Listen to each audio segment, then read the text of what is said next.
નગર પ્રાથમિક શિક્ષણ સમિતિ સંચાલિત શાળા ક્રમાંક નંબર 285 ના આચાર્ય સંજય પટેલને રાજ્ય સરકારે તાત્કાલિક પગલે સસ્પેન્ડ કરી દીધા છે। આચાર્ય સંજય પટેલ શિક્ષણ વિભાગમાં કાર્ય કરતા હોવા છતાં પણ શિક્ષણ વિભાગને જાણ કર્યા વગર જ 33 વખત દુબઈ વેપાર અર્થે ગયા હતા। રાજ્ય શિક્ષણ મંત્રી પ્રફુલ પાનસેરિયાએ જણાવ્યું હતું કે 3 કે 6 મહિનાથી રજા ઉપર હોય અને વિદેશી વ્યાપાર અર્થે ગયા હોય કે નોકરી કરતા હોય તેવા 2 શિક્ષકો છે।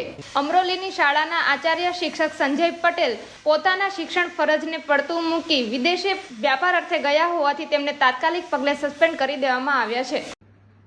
ઓકે રોલ સર, નમસ્તે। આજે સુરતમાં અને અન્ય વિસ્તારની અંદર જે શિક્ષકો વધુમાં વધુ રજા પાડી 3 મહિનાના 6 મહિનાની રજાઓ પાડીને વિદેશ જઈ ત્યાં જોબ કરે, ત્યાં બિઝનેસ કરે, આવા જૂજ ઉદાહરણો છે। લાખો શિક્ષકો ગુજરાતમાં છે।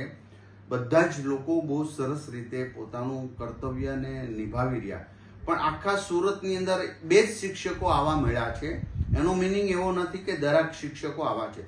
આ શિક્ષકને મેં અત્યારે જ સુરતના સંજય જે શિક્ષક છે, દુબઈ બિઝનેસ કરતો હતો અને અહીંયા શાળા રેડી રહેતી હતી, એ કાયદાનો દુરુપયોગ કરી, પોતાને મળેલા હકને દુરુપયોગ કરી, છટકબારી શોધીને આ લોકો આ રીતનું એક ભ્રષ્ટાચાર ઉપરનું એક સ્ટેપ છે। કારણ કે બાળકના વિદ્યાર્થીના શિક્ષણ ઉપર આની અસર થતી, તો એને સસ્પેન્ડ કરી દઈએ છીએ। આખા વર્ષ દરમિયાન અમે જે અભિયાન ઉપાડ્યું હતું એમાં કુલ 60 આવા લોકો નીકળ્યા હતા જે વિદેશ જતા હતા। એ તમામને બરતરફ કરી દેવાની ત્યારે પણ સૂચના આપી હતી ને હજી ગુજરાતની અંદર આની દરેક જિલ્લા શિક્ષણ અધિકારીઓને તપાસ સોંપી દીધી છે। લગભગ સંપૂર્ણપણે કોઈ જિલ્લાની અંદર આવું હવે બાકી નથી।